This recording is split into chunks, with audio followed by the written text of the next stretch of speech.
Ryan Blair, serial entrepreneur, and the author of the new hit book, Nothing to Lose, Everything to Gain. But of course, Ryan, you have a lot to lose after your initial successes, millions of dollars. And one of the most interesting chapters in the book was one entitled $1,000,000 Mistakes. What were your $1,000,000 mistakes? What are the warnings you can offer entrepreneurs out there? Well, you know, I don't like books that, you know, talk about all their successes. And I think a lot of times when you make a $1,000,000 mistake, you want to forget about it, which, you know, I certainly have made plenty of them.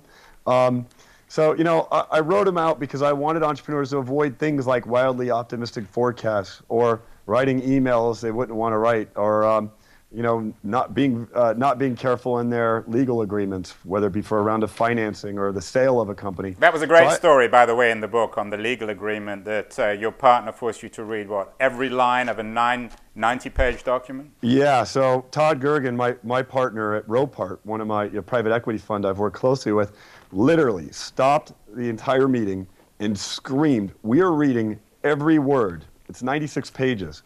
Had there not been one term, there was one term in that agreement that literally will make my shareholders hundreds of millions of dollars, if not billions of dollars at the end of the day.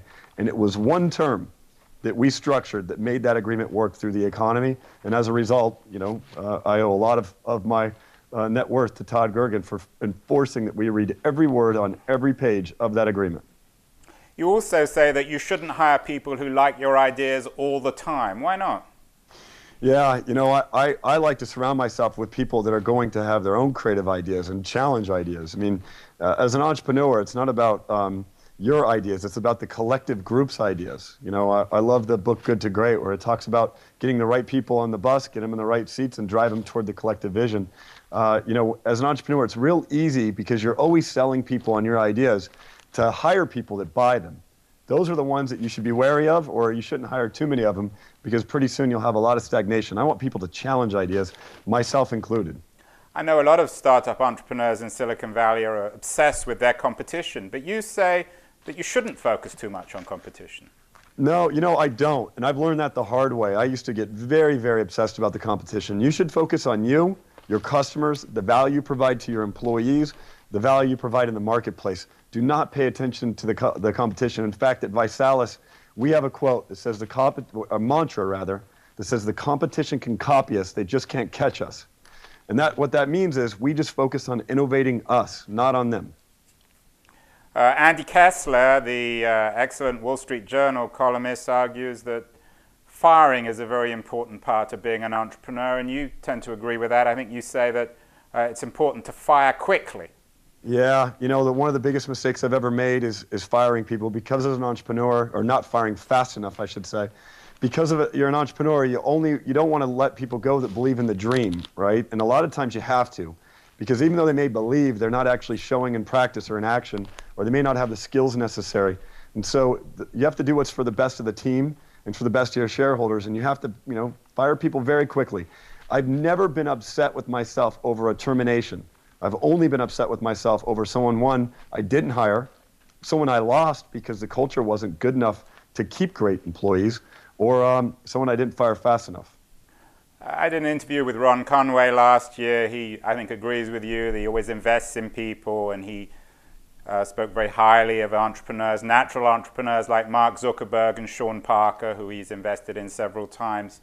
You say don't invest in uncoachable entrepreneurs. But how do you know whether or not they are coachable? You know, I think you find that out a lot of times the hard way. If you give them advice and they don't take it, or if they're unwilling to listen to your advice, or even have a good debate about it. So I may not be right when I advise an entrepreneur or when I'm on their board of directors. I'm always listening for a good debate. If they believe I'm wrong, I want a debate. I don't want them just to nod their head and say, yeah, we'll take a look at it, and then ignore it. Or go completely against it, particularly if I'm giving them warning signs to what I think might be the failure of their business, which, you know, those are the worst investments to have, entrepreneurs that aren't willing to take your advice, because that's why we invest in these guys, is we want them to, you know, to take the advice and build great companies. And the most intriguing $1,000,000 mistake of all, I think, is your advice not to date the wrong woman. Can you say something about that? I assume you've made that mistake several times. Yeah, first of all, you assume I made the mistake several times. Well, if you know about it, you must have experienced it yourself. Yeah, you are correct, sir. Can you name names here, women that you should be careful of dating? Yeah, on my blog, nothingtolose.com, I have a list of every woman that an entrepreneur should be careful about dating. And you could probably find them in the gossip trades too. But I'll tell you, I said don't date the wrong women or the wrong men. And my focus there is if you have the wrong person, they will drain you, or they will question you, or they won't support you along the way. And as an entrepreneur, you need the right partner in order for you to be able to go out there and build the business. And it takes sacrifice, it takes understanding. And a lot of times people that have, employee-style programming, they can't support an entrepreneur, so they're the wrong person. And unfortunately, you got to fire them.